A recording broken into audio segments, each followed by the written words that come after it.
yang singgah di Tanjung Seng untuk beli nasi kuning yang paling enak di situ dulu dabu-dabunya.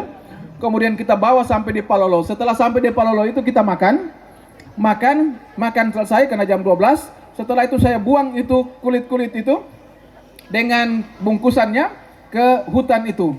Saya lihat dari kaca spion ada anak-anak itu berebut pergi untuk mengambil itu. Persis seperti saya cerita tentang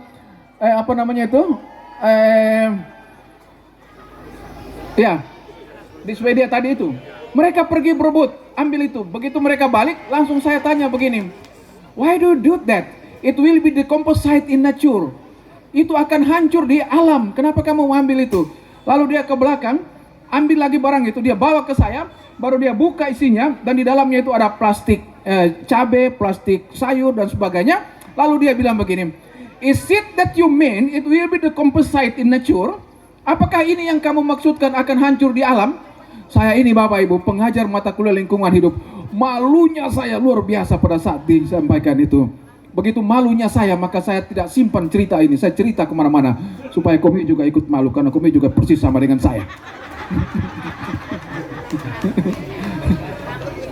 Bapak Ibu yang kedua ini di Pulau Togian.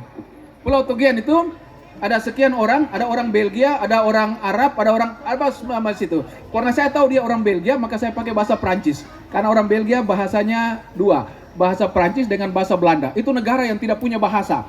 Satu negara tapi bahasa pakai bahasanya orang. Di bawah dekat ke Paris pakai bahasa Prancis, di sana dekat ke Belanda pakai bahasa Belanda. Jadi itu negara unik ya. Lalu saya tanya begini kepada dia, where do you come from? I come from Belgia. Oh, so you can speak French? Yes, I can speak French. Oke, lalu saya tanya kepada dia, qu'est-ce que vous en pensez concernant cette région? Bagaimana pikiranmu tentang daerah ini? Lalu dia jawab begini, c'est étonnant, c'est magnifique. Magnifique dalam bahasa Prancis itu wonderful, luar biasa. Mais vous avez des problèmes. Kamu punya dua masalah. Le premier, c'est attraper les poissons en utilisant le bombe. Menangkap ikan dengan menggunakan bom. Et le deuxième, dan yang kedua itu adalah le problème de garbage. Oke?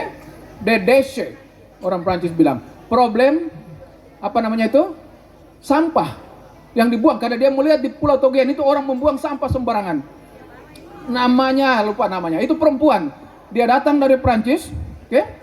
Lalu dia tinggal di situ bersama pacarnya. Lalu dia pecat pacarnya, baru dia kawin dengan orang Togian situ.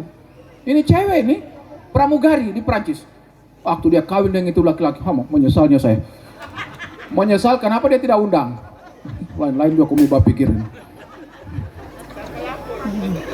Itu bisa fitnah ini, sampai sama itu ini bisa bahaya. Bapak Ibu, saya berpikir dalam hati saya, ada urusan apa dia jauh-jauh seperti begitu, datang peduli dengan sampah kita. Saya juga berpikir di Sigi tadi itu, bagaimana bisa dia yang datang ke sini hanya 1 minggu, melihat sampah yang kita buang itu dia peduli. Kan minggu depan dia sudah pulang ke negaranya. Apa yang menggerakkan dia untuk sampai bisa begitu? Bapak Ibu yang hari ini menjadi guru, tanamkan ini kepada anak-anak kita, supaya mereka malu untuk membuang apapun yang bersifat sampah keluar dari dirinya. Kalau tidak ada tempat sampah, maka dia simpan di dalam kantongnya. Saya hari ini kalau makan di warung-warung, Bapak Ibu, selalu saya pulang itu saya bungkus untuk zero waste.